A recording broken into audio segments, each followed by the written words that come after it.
Teman-teman semua silahkan absen dulu ya. Absen dulu, terus buat ketua kelas boleh di screenshot ditaruh di absen. Saya sarapan bentar ya, bentar ya. Makasih.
Oke, teman-teman sudah absen belum ya?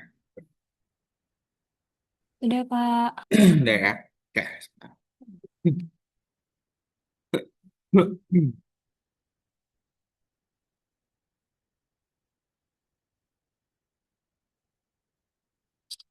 Di kota Jambi sudah sangat mendung dan sepertinya akan hujan deras ya. Ini sudah gerimis, Pak. Oh, sudah ya? Di Wih, Bungo sudah lebat, Pak. oh, berarti si Jambi nih. Di, Saya kira di kota di aja. sini udah mulai banjir, Pak. Udah Wow, mulai wow. banjir. Yang Waduh, dekat sungai udah pada banjir. waduh, waduh, waduh. Ini tadi pagi tuh saya ragu mau zoom dari rumah apa gimana ya. Gelap banget di rumah saya kan. Ternyata nyampe tadi gerimis bentar sampai kampus aman untung. Agak basah-basah dikit lah. Oke. Ini kita pertemuan ketiga ya. Iya, Pak. Oke.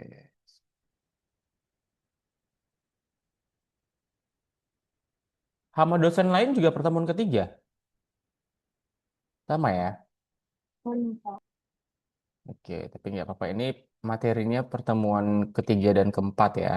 Sambil-sambil.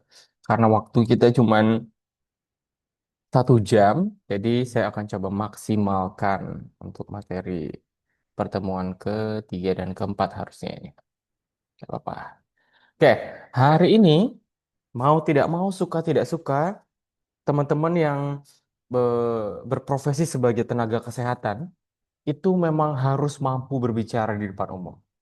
Mau tidak mau, suka tidak suka. Walaupun mungkin audiensnya cuma 3, 4, 5 orang atau FGD, atau kalau di ILP itu suka ada ILP Puskesmas ya, itu biasanya kan suka ada kunjungan ke desa dan lain sebagainya.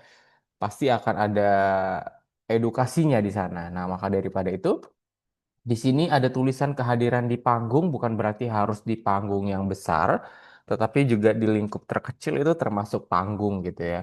Misalnya pada saat rapat itu juga panggung, pada saat mengedukasi masyarakat yang mungkin hanya 10, 12 itu juga termasuk panggung, tapi mungkin lingkup panggungnya lebih kecil seperti itu. Nah, untuk teman-teman semua yang ada di sini, apakah ada yang sudah pernah ngisi seminar atau ngisi penyuluhan yang audiensnya lebih dari 20 atau 30 orang ada? Nggak.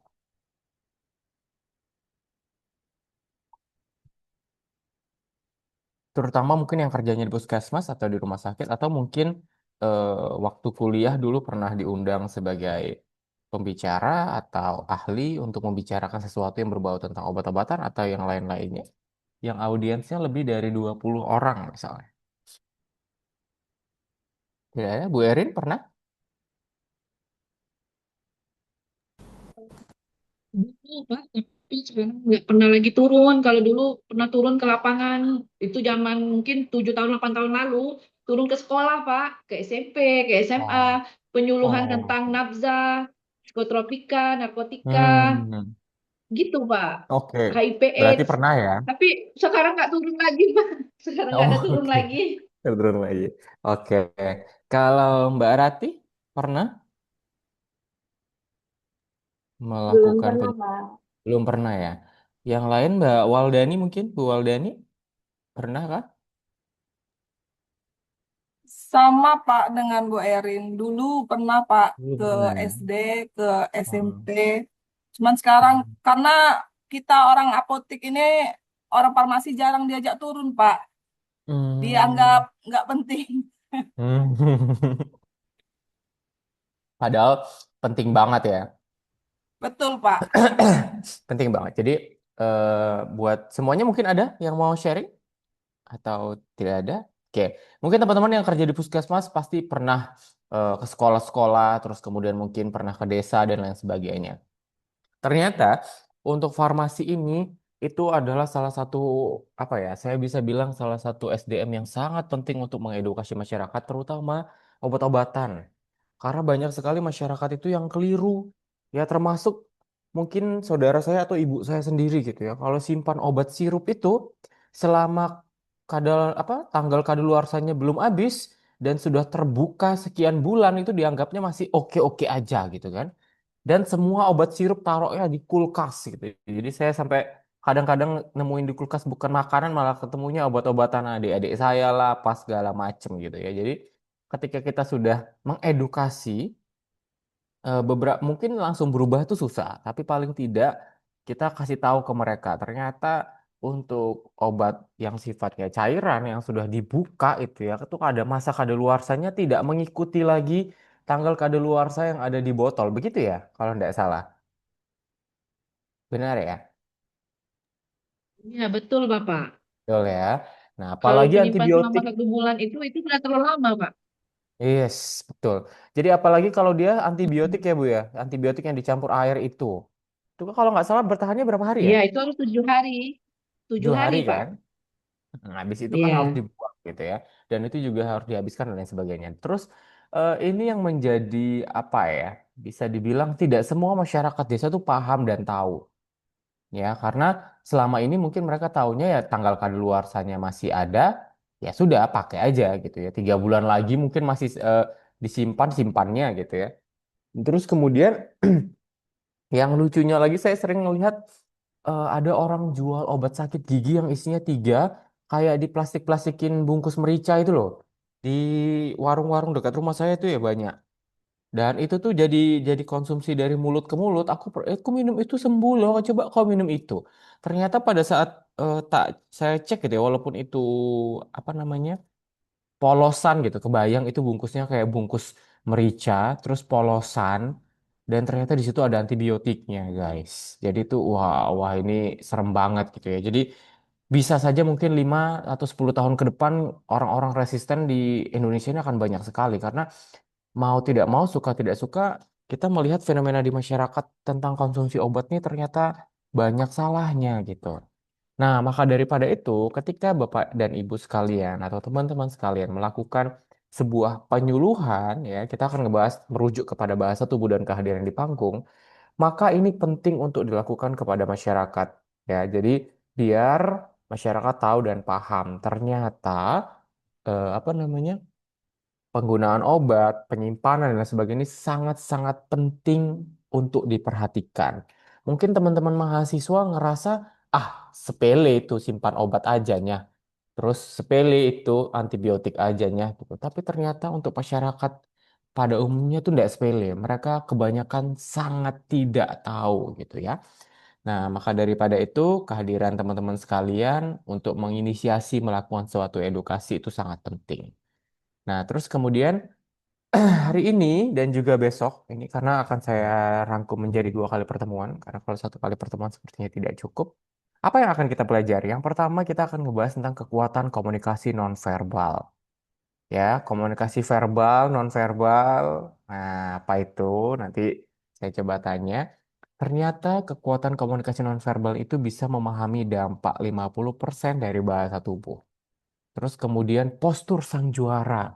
Nah, kalau misalnya teman-teman sering ngelihat ada penyuluhan, yang ngasih penyuluhan aja tuh nggak percaya diri sama ilmunya, wah ini bahaya. Bisa dikilani, bisa dilangkai sama audiensnya. Nah, maka daripada itu ada namanya postur sang juara. Nanti kita akan coba bahas. Terus kemudian tangan yang berbicara. Tangan yang berbicara ini bukan berarti di tangan Anda ada mulutnya ya, tidak.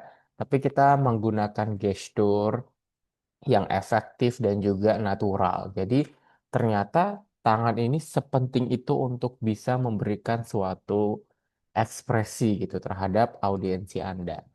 Nah, terus kemudian wajah nih, wajah ini adalah cerminan gitu, menyelaraskan ekspresi dengan pesan yang disampaikan. Mungkin banyak orang bilang, aku ya muka aku ya begini gitu, aku mau senang mau nggak senang ya muka aku akan tetap cemberut gitu. Jadi ini yang harus mulai diubah bahwasannya wajah itu adalah cerminan. Jadi kalau misalnya kita happy, ya ekspresinya harus happy, ketika serius ya ekspresinya juga harus serius. Jadi biar audiens tahu, oh ini ibu lagi membicarakan sesuatu yang serius. Oh ini lagi membicarakan sesuatu yang bercanda dan lain sebagainya gitu ya.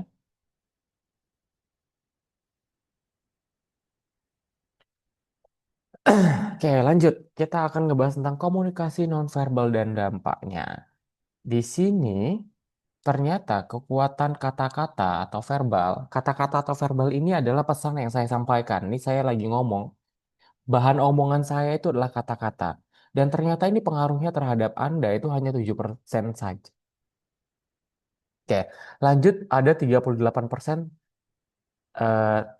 nada suara, bukan tada itu. Nada suara atau vokal. Bagaimana intonasi, kecepatan, dan volume suara itu akan sangat mempengaruhi audiens Anda. Dan yang paling terakhir adalah bahasa tubuh yang tadi disebut non-verbal. Ya, non-verbal, bahasa tubuh, bagaimana postur, gestur, kontak mata Anda terhadap audiens, ini ternyata pengaruhnya besar banget ya. Kalau digabungin non-verbal, itu 38 tambah 55, besar banget kan?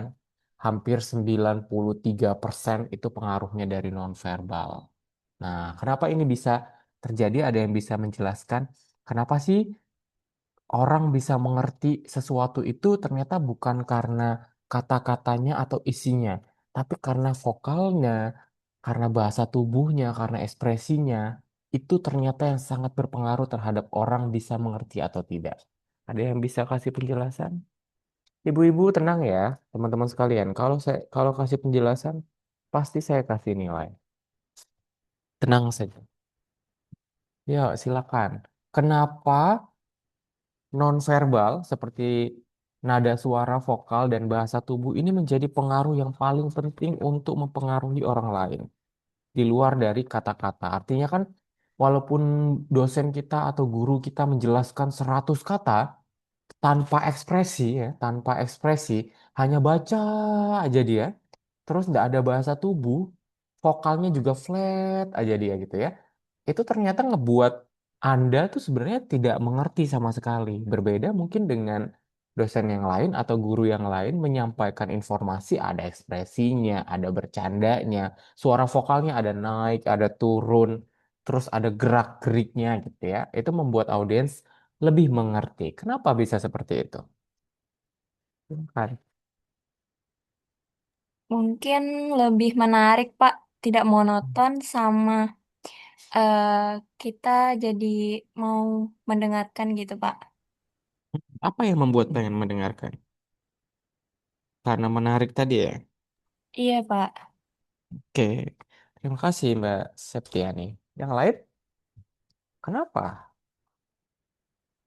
orang-orang kok kayaknya lebih suka yang ekspresif, bahasa tubuhnya yang banyak gitu daripada hanya sekedar membaca saja. Makanya banyak gen saya, terutama yang millennials, itu kalau disuruh baca buku sama melihat orang yang baca buku dan menjelaskan, itu akan lebih cepat paham orang membacakan isi bukunya pakai ekspresi, terus kemudian pakai peragaan dibandingkan kita baca sendiri gitu. Kenapa bisa seperti itu? Silakan. Ada lagi? Boleh izin menjawab ya, Pak? Boleh silakan Bu Erin. Mungkin kan tadi yang nonverbal bisa membuat audiens jadi senang ya Pak ya gitu ya daripada yang verbal tadi Mm-mm. ya. Mungkin karena dapat membangun koneksi emosional antara audiens dan yang pembawa bicaranya sehingga memperkuat dapat menciptakan suasana yang nyaman dan inklusif gitu.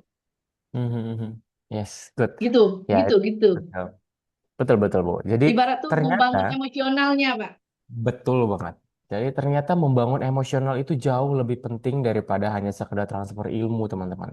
Itu jawaban yang sangat tepat. Jadi ketika teman-teman mengekspresikan sesuatu, misalnya gini deh, kita mau belanja ke mall, ketemu mbak-mbak customer service. Ya, mbak-mbak customer service cuman senyum aja, selamat pagi, gitu ya kan. Selamat berbelanja, ibu ada yang bisa saya bantu, gitu ya. Itu aja sudah ngebuat kita ngerasa kayak, aduh ini mbak-mbak baik banget sih, gitu ya. Yang tadinya kita mau minta bantuan tuh cuma nanya aja, Mbak, kira-kira saya mau beli sayur bayam, itu lokasinya di mana ya? Gitu kan. Karena sudah bridging awalnya udah enak. Kebayang kalau customer service-nya bilang nggak ada ngomong apa-apa, cuman kayak ngapo bu, nak cari apa? Mbak, saya nak nanya mana bayam di mana? Kayak gitu pasti kan. Karena mbaknya udah ketus di awal. Ibu-ibunya pasti sudah ketus juga. Gila, gue belanja ditanya ngapo nyari apa ya, nyari bahan yang pengen saya cari lah, saya mau belanja di supermarket misalnya seperti itu gitu kan. Nah, kebiasaan dari kita tuh seperti itu. Nah, beda sama kita kalau disapa ibu, ada yang bisa saya bantu, saya anterin yuk ke tempat belanja sayurnya. Itu tuh kita seneng banget. Padahal mbak-mbak ini nggak ngomong banyak. Dia cuman mengekspresikan emosinya aja terhadap pelanggannya. Saya yakin dan percaya ibu pasti akan mau balik lagi ke sana dan pengen ketemu mbak itu lagi gitu. Ya kan? Makanya ada pepatah mengatakan kalau kita berobat ke dokter gitu ya kan, terus kemudian ada dokter yang ramah banget, baik banget. Nasihatnya tuh panjang. Jadi nggak cuma 5 menit dia. 5 menit itu dalam artian gini, saya pernah ngerasain banget berobat gitu ya. Itu dokternya cuma bilang, kenapa? Ada masalah apa-apa yang dirasain? Bla bla bla. Oke, ini resepnya ya. Bla bla bla. Dah, pulang. Ada lagi dokter yang beda. Selamat pagi Ibu, atau semangat pagi Bapak, semangat pagi Mas. Gimana? Lagi ngerasain apa? Ya dok, saya gini gini gini. Oh gitu. Kan kita butuh didengerin ya. Oh gitu. Terus gimana lagi? Gitu kan? Iya, saya sudah diare dari kemarin. Kayaknya kemarin saya kebanyakan makan seblak deh dok. Bla bla bla bla bla. Gimana ya dok? Gitu kan? Terus dokternya jawab, oh gini Mbak. Memang seharusnya makan seblak itu jangan banyak-banyak. Apalagi makan seblak satu harian, gak makan apa-apa, tiba-tiba sore hari makan seblak yang pedes sampai level 7. Wah, ini namanya Mbak mau bunuh diri nih, nggak sayang sama tubuhnya. Nah, kan kalau udah kayak gitu kita ngerasa dinasehati dan kita ngerasa diperdulikan kan. Jadi nanti dokternya bilang lagi, Mbak besok-besok kalau mau makan seblak boleh, tapi levelnya tolong lebih rendah. Kasihan perutnya, kan Mbak juga punya emah nih. Dan kalau bisa makan-makan yang baik dulu, misalnya makan nasi atau makan buah-buahan, jangan langsung dihantam makan seblak setelah tidak makan seharian. Ini sangat berbahaya gitu. Ini saya kasih obatnya ya, cepat sembuh ya. Jangan sering-sering makan seblak lagi ya Mbak ya, sehat-sehat gitu. Itu nggak buat pasien langsung kayak gila, habis dari sini saya langsung sehat aja lah, nggak usah sakit lagi. Tadi dokter bilang, pasti dalam hatinya gini Mbak-mbak gini, apalagi dokternya ganteng misalnya gitu ya. Ih, tadi dokternya bilang aku harus makannya teratur, aku makan teratur. Ah, itu pasti. Cewek lah pula dah. Nah, pasti gitu. Ah, kata dokter tadi nggak boleh makan seblak seharian, nggak makan terus tiba-tiba aku makan seblak kan kata dokter nggak boleh gitu. Jadi di hatinya emosionalnya itu tuh dapet gitu.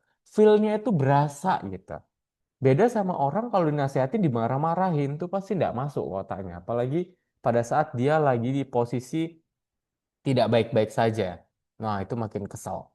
Contohnya misalnya kayak saya kemarin habis penyuluhan kepada ibu hamil, ada ibu-ibu yang bilang, ada ibu-ibu yang bilang lagi kita lagi penyuluhan gitu, ada ibu-ibu bawa anaknya usia 1 atau 2 bulan gitu.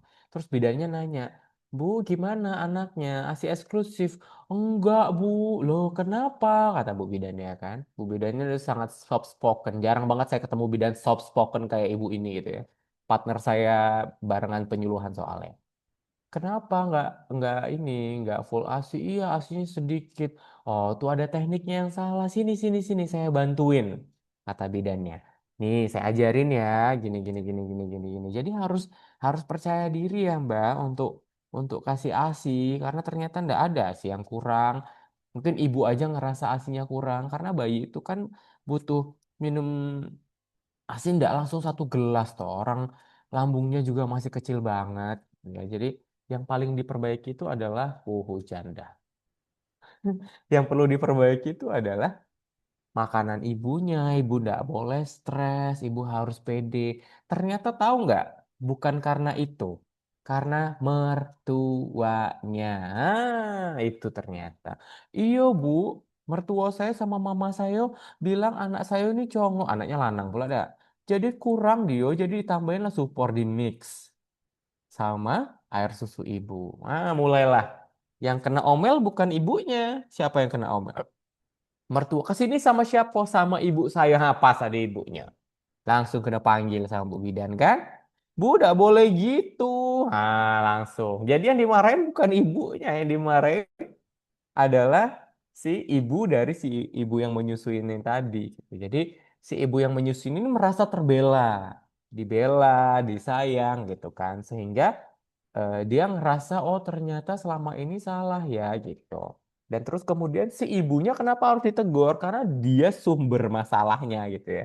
Nah itu nggak apa-apa negor si sumber masalahnya di depan yang disalah-salahin. Jadi biar ibunya ngerasa tertolong dan terbantu. Jadi di rumah nanti pasti kata-katanya ada tuh. Tadi kata Bu Bidan tuh kayak gini, mama nggak boleh kayak gini. Nah, jadi dia ada pembelaan gitu. Itu misalnya. Jadi kalau misalnya ditanya Pak El, apa sih yang ngebuat orang terpengaruh untuk mau dengerin kita? Tadi ya, ternyata komunikasi nonverbal itu potensi untuk didengarkan atau dipahami itu besar banget, lebih dari 80%. Oke, lanjut. Ini materi berikutnya, pesan Anda lebih dari sekedar kata-kata. Ini yang tadi saya bilang. Senyum salam sapa itu ternyata membuat apa ya, orang lain ngerasa nyaman. Kebanyakan dari kita nakes-nakes ini judes rata-rata ya. Mukanya cembetut aja. Kita tahu di rumah mungkin banyak masalah, gajinya cuman di bawah UMR gitu ya. Apalagi perawat bidan ya. Kalau apoteker atau farmasi, tenaga farmasi kayaknya gajinya baik-baik saja insya Allah gitu ya. Tapi kalau untuk teman-teman yang perawat sama bidan ini, apalagi di depan bagian administrasi orang kesmas, wah udah mukanya asem, hijabnya nggak jelas, pakai sendal pula di puskesmas. Aduh, di pelayanan pula. Kalau di ruangan Anda masing-masing Anda pakai sendal terserah lah ya. Jadi dari groomingnya aja sudah nggak pas ini. Terus pakai hijab rambutnya keluar-keluar. Jadi kayak ibu-ibu warung ya, bukan kayak mbak-mbak yang lagi melayani pasien gitu. Habis itu asik ngobrol sendiri lagi. Nah, ini artinya pesan yang Anda sampaikan selama ini mungkin masyarakat merasa tidak diperhatikan karena itu, karena kita sibuk dengan diri kita sendiri, kita ngerasa ah gaji saya kan sedikit, ngapain saya kasih ngasih apa pelayanan yang baik, gitu ya. Saya percaya, oh ini langsung saya percaya. Ini nggak tahu, saya sudah belajar psikologi dikit-dikit ya karena saya masih psikologi. Ternyata kalau Anda auranya negatif, aura negatif nggak tuh? Kalau Anda berpikir sesuatu yang harus Anda lakukan itu hanya berdasarkan salary yang Anda dapatkan, percayalah sampai kapanpun Anda tidak akan mendapatkan pekerjaan yang layak. Karena sebenarnya Anda tidak layak gitu. Jadi maka daripada itu ketika Anda misalnya perawat-perawat nih paling sering ya sama bidan. Bidan tuh sama perawat tuh terkenal judes-judes. Saya selalu bilang ke murid-murid saya yang bidan sama perawat. Yang milih pekerjaan ini Anda. Yang milih jurusan ini Anda. Jadi Anda harus bertanggung jawab dengan itu. Jadi kalau misalnya ternyata Anda ngerasa, ah saya eh, nggak mau melayani pasien dengan maksimal, saya nggak mau senyum, saya nggak mau sapa, saya tidak mau berpakaian yang baik, kan gaji saya kecil. Ya, kalau saya jadi atasannya mendingan Anda keluar saja, Mbak Perawat, karena orang datang tuh dalam keadaan sakit ya. Orang datang keadaan sakit, terus kemudian setelah sakit kan dia pengen dapat pelayanan yang baik ya. Artinya pengen disapa, pengen disayang. Ini ketemu Bu Bidan sama Bu Perawat sama ibu-ibu apoteker yang judes-judes. Aduh, pusing dia. Sakit hati ibunya gitu ya. Apalagi ini udah sakit kepala, sudah sakit perut gitu. Terus disuruh ngurus administrasi panjang banget gitu. Wah, itu makin-makin lagi gitu ya. Jadi Sakit gigi, kita Pak, kalau yang parah. ah sakit gigi apalagi. Sudah sakit gigi terus kemudian dilempar sana, lempar sini, ambil ini deh itu kan. Jadi udah pusing banget gitu. Ketika dia konsultasi juga malah dimarah-marahin gitu. Ah, capek deh pokoknya. Jadi orang sakit itu kan pengen disayang ya. Jadi ibaratnya tadi pesan Anda tuh lebih dari sekedar kata-kata tuh cuman sekedar senyum aja, selamat pagi Ibu. Kenapa? Sakit gigi sudah berapa lama?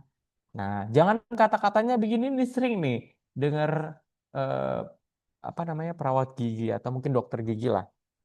Nanti kalau udah sembuh jangan lupa datang lagi ke sini buat dicabut. Ini biasanya kalau sudah sembuh lupa segalanya, nggak dicabut, nggak datang lagi, nggak jadi scaling, nggak jadi tambal gigi. Giliran sakit aja. Jadi ngomelnya panjang. Jadi si ibu-ibu tadi atau si bapak-bapak tadi merasa diomeli, tidak dilindungi gitu ya. Jadi maka daripada itu ketika Anda menyampaikan pesan, sampaikanlah dengan baik-baik. Ibu, kalau ibu sudah sering sakit gigi seperti ini kan kita tidak bisa melakukan tindakan karena giginya kalau dilakukan tindakan pada saat lagi pembengkakan atau lagi radang itu tidak boleh. Maka nanti ketika sudah sembuh, sudah ngerasa baik-baik saja giginya datang lagi ya. Coba kita scaling. Coba kita tambal giginya biar ibu ngerasa nyaman, makan juga enak. Mau kan makan yang enak-enak? Misalnya seperti itu. Nah, terus kemudian pada saat ngambil obat, ini sering banget nih puskesmas nih. Pada saat pasien ngambil obat, tolonglah diedukasi yang benar. Karena saya pernah ketemu tetangga saya, masih SMA ini saya selalu ceritakan karena ternyata miskomunikasi itu terjadi. Kita berpikir orang-orang itu ngerti konsep 3 kali 1 makan obat. Saya juga berpikir seperti itu awalnya. 4 tahun yang lalu saya berpikir seperti itu. Terus kemudian ada kejadian. Oh, sungguh. 7 tahun yang lalu saya berpikir semua orang tahu konsep minum obat 3 kali 1. Bu, ini minum 3 kali 1 ya? Kita kan pada umumnya, oh paham lah 3 kali 1 ini artinya eh, apa namanya kita minum obat tuh selama 3 kali dalam 1 hari dan minumnya satu-satu. Bener ya? Kita kan mikirnya seperti itu. Oke. Ternyata 4 tahun yang lalu ada kejadian yang unik. Ya, kejadian yang unik itu dalam artian ini karena adik saya itu sedang sedang mengalami sesuatu. Nah, jadi temannya itu main ke rumah saya gitu ibaratnya. Bawa obat, minum ibuprofen 3 kali 1. Apa yang dilakukan anak tersebut? Padahal sudah SMP nih. Yang dilakukan adalah dia minum sekaligus 3 dalam 1 kali. Kebayang itu seawalnya saya nggak tahu. Jadi pada saat dia minum obat, saya nanya, obatnya sudah diminum, Dek? Saya bilang gitu. Sudah bang. Oh gitu. Mana coba lihat obatnya tadi obat apa aja? Karena saya pengen tahu tadi dikasih apa. Dikasih anti nyerinya ibuprofen. Loh, ini kok sudah habis 3 bukannya tadi baru ini ya baru berobat ya? Saya bilang gitu. Saya pikir pagi dimakan 1, siang dimakan 1. Tapi ini obatnya udah habis langsung 3. Tahu jawaban anak itu apa? Di situ tulisannya 3 kali 1 bang. Jadi aku minum langsung 3. Mampus nggak? Waduh, saya langsung kayak, hah serius? Saya bilang gitu kan. Dan itu nggak cuma ibuprofen doang yang 3 kali 1 diminumnya. Dia dikasih 3 jenis obat dan tiga-tiganya dia minum. Jadi dia total minum 9 pil. Wah, saya langsung deg-degan. Wah, overdosisan orang mati meninggal di ruangan di rumah saya nih. Saya pikir gitu. Saya langsung telepon teman saya yang dokter. Langsung dibilang, dipantau anaknya. Kalau dia muntah darah, dia pusing-pusing dan lain sebagainya langsung bawa ke IGD.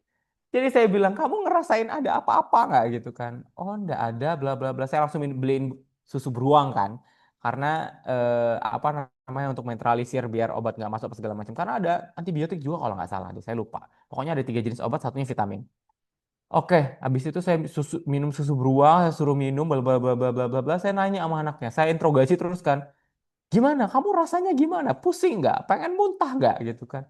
Nggak, nggak pusing, nggak pengen muntah. Waduh, tiba-tiba dia tidur kan? Mungkin dia ngantuk atau efek kobok saya nggak tahu karena juga mungkin habis berobat segala macem. Tidur tuh saya ngeliatin aja. Coba cek temanmu masih bernafas atau enggak gitu kan? Karena saya takut kan. Jadi semenjak kejadian itu setelah selesai dia bangun saya ngedukasinya dari A sampai B gitu kan. Kamu tahu nggak konsep 3 kali 1 itu apa sama 2 kali 1 itu apa? Ya. Oh iya, kalau antibiotik 2 kali 1 ya kalau nggak salah ya. Atau 1 kali 1, saya lupa deh. Kayaknya di situ ada yang 2 kali 1, ada yang 3 kali 1, ada yang 1 kali 1. Jadi dia minum langsung sekali semuanya. Jadi semenjak saat itu saya merubah persepsi saya bahwa semua orang itu tahu tentang konsep 3 kali 1. Oke, jadi apalagi yang puskesmasnya di pelosok-pelosok desa. Wah, ini bahaya sekali nih. Jadi ini perlu untuk ditekankan sama teman-teman apoteker dan nakes lainnya. Ternyata tidak semua orang tahu konsep 2 kali 1, 3 kali 1. Dan kebanyakan orang minum obat itu kalau dikasih 3 kali 1 dia pasti minumnya pagi, siang, malam. Ya kan? Kebanyakan kita dari dulu diedukasinya kalau minum obat 2 kali 1 minumnya pagi dan malam atau siang dan malam. Kalau 3 kali 1 pagi, siang, malam. Gitu kan. Maka daripada itu ini tugas siapa untuk mensosialisasikan ini? Ya Anda. Anda sebagai tenaga farmasi yang punya hak untuk mengedukasi ini. Kami pun dari Kesmas juga boleh melakukan ini selama itu mata-mata apa namanya? mata ajarnya atau ilmunya itu kami punya gitu ya. Nah, terus kemudian lanjut lagi ke materi. Studi terkenal oleh Albert Mehrabian menunjukkan bagaimana sebuah pesan diterima saat ada ketidaksesuaian antara kata dan ekspresi.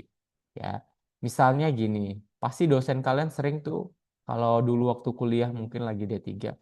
Saya ini sebenarnya nggak marah ya sama kalian. Waduh. Tapi dia nadanya gitu. Saya ini sebenarnya nggak marah ya, tapi saya kecewa sama kalian. Wah, udahlah ibu tuh marah sebenarnya. Bohong sekali.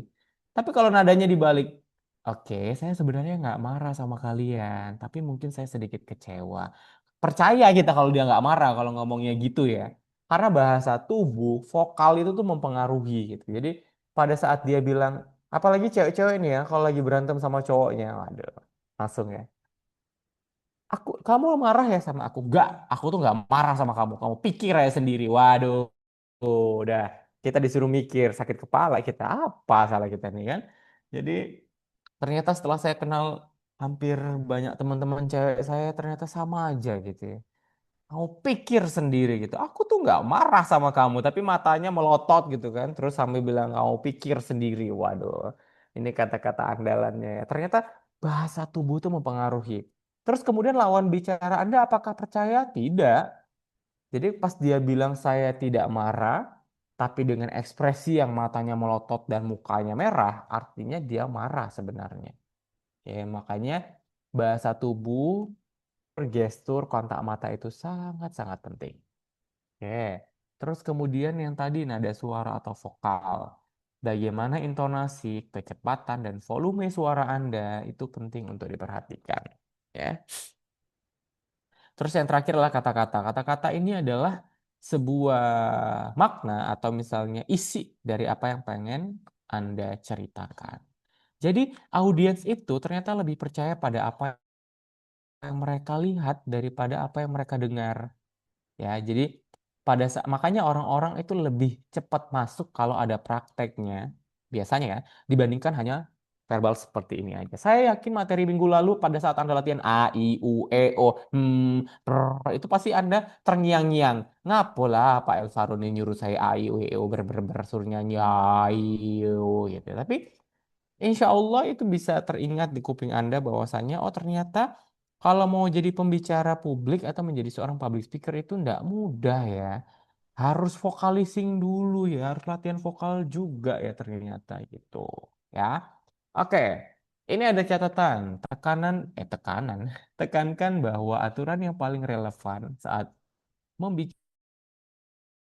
aja audiens Anda berpikir, pernahkah seorang berkata, saya baik-baik saja sambil cemberut yang tadi saya bilang ya. Mana yang lebih Anda percaya? Kamu baik-baik saja. Ya, aku baik-baik saja. Nah, itu kan pasti orang nggak percaya ya. Oh, nggak baik-baik saja dia ini. Itu dia.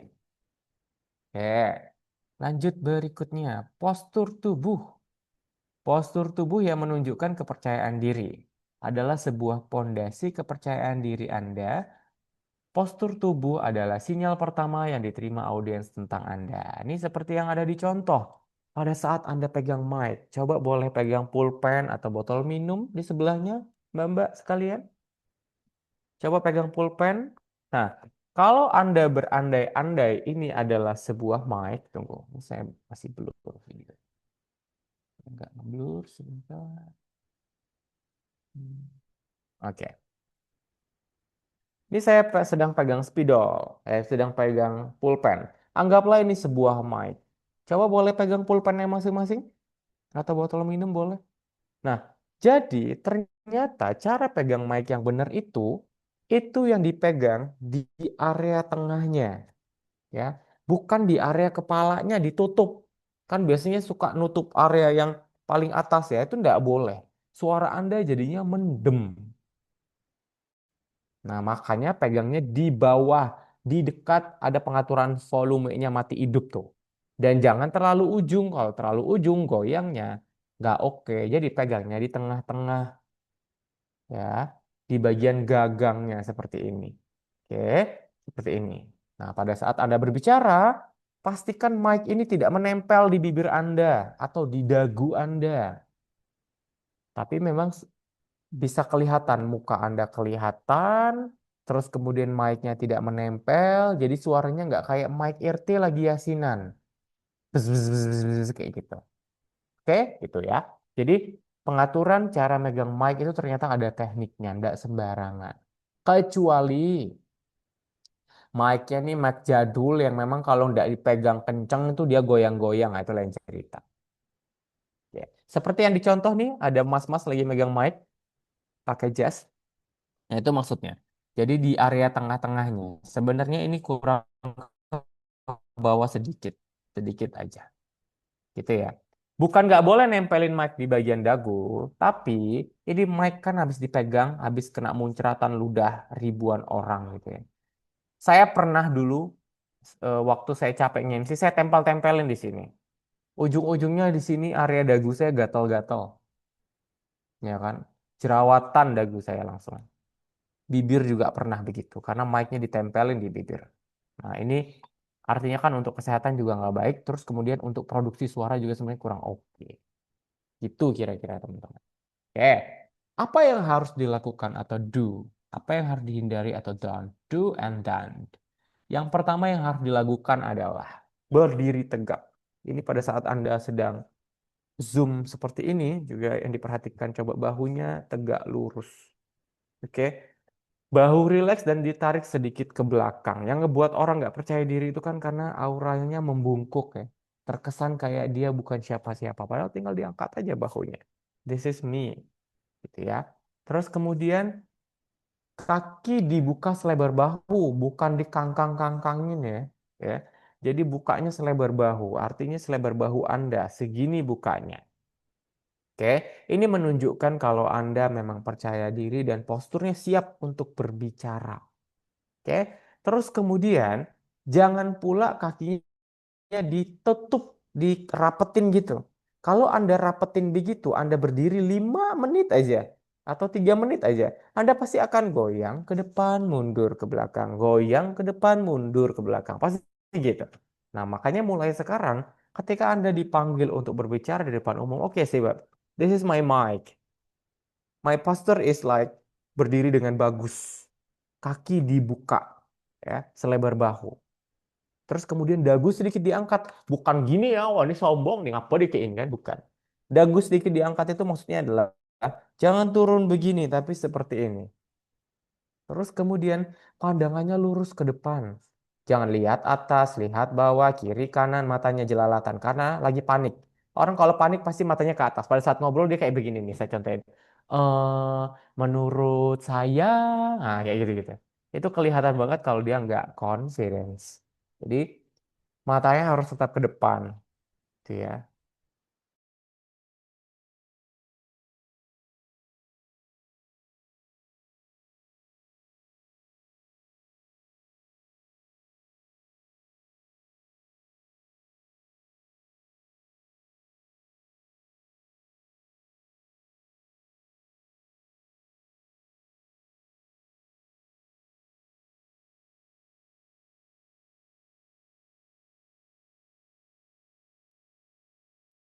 Tiba-tiba keluar sendiri ya? Atau saya doang? Cuman Bapak. Oh my God. Oke. Gitu ya. Terus kemudian yang terakhir adalah gunakan power pose. Power pose ini adalah, jadi ternyata bukan di dunia modeling aja ya, walaupun saya ngajar model, murid-murid model saya selalu bilang, posisi standby. Ya, posisi standby Anda sudah jadi model, Anda sebagai seseorang yang disorot publik, ya Anda nggak boleh geletot ya, harus poin. Ya, harus menunjukkan bahwasannya Anda benar-benar confidence dan layak untuk tampil gitu ya. Jadi dengan menggunakan power pose itu seperti apa? Seperti mas-mas yang ada di foto ini nih. Siap, pegang mic pada saat berbicara tangannya terbuka. Seperti itu. Oke, ini kita lanjut nanti minggu depan. Sampai sini ada pertanyaan, karena waktu kita masih ada 5 menit lagi. Tadi sudah di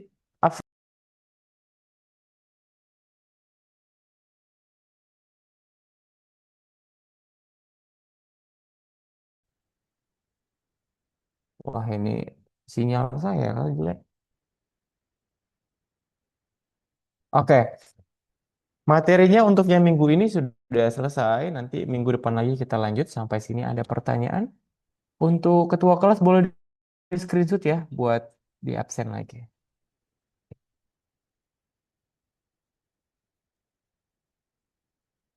Habis ini mata kuliah siapa ya, Mbak?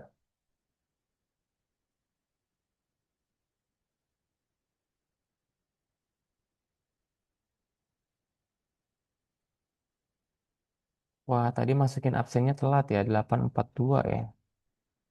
Berarti nanti absen berikutnya siapa ketua kelasnya, Mbak? Siapa ya? Mbak Saya, Arin ya? Pak, Oke, Mbak Arin berarti nanti masukin lagi di 944 berapa ini? Bentar. 942 lagi, Pak. 42 ya, atau 945 enggak apa-apa. Ya, karena Baik, ini Pak. iya tadi kita telat masuknya. Oke, sampai habis mata kuliah saya ada mata kuliah siapa ya? Imunologi, Pak, dengan Ibu Windy. Oh, sama Bu Indi. Oke, oke, oke. Jam berapa? Jam berapa sama Bu Indi? Jam 10, Pak. Oh, jam 10. Oke. Baik, teman-teman, sepertinya waktunya sudah mau habis. Ada pertanyaan ke tidak? Tidak ada. Oke, baik. Teman-teman semua, terima kasih banyak untuk hari ini. Mohon maaf tadi agak sedikit terlambat. Kita ketemu lagi minggu depan ya di jam yang sama.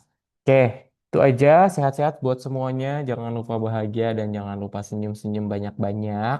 Ya, apapun masalahnya, semuanya bisa diselesaikan. Wah, sok nasehatinnya. Quotes of the day. Harus tetap tersenyum apapun yang terjadi. Terima kasih buat teman-teman semuanya. Ini saya yang cowok ada masuk nggak ya? Ini cowok ini minoritas, jadi kalau nggak ada tuh kelihatan banget ya. Ada Mas Ilham aja cuman. Ada Pak, tapi nggak on cam. Nggak on cam, oke baiklah. Baik, itu aja. Terima kasih banyak. Wassalamualaikum warahmatullahi wabarakatuh. Waalaikumsalam Waalaikumsalam warahmatullahi warahmatullahi wabarakatuh. wabarakatuh. Terima kasih, Terima Pak. kasih, Pak. Terima kasih, Bapak. Bapak.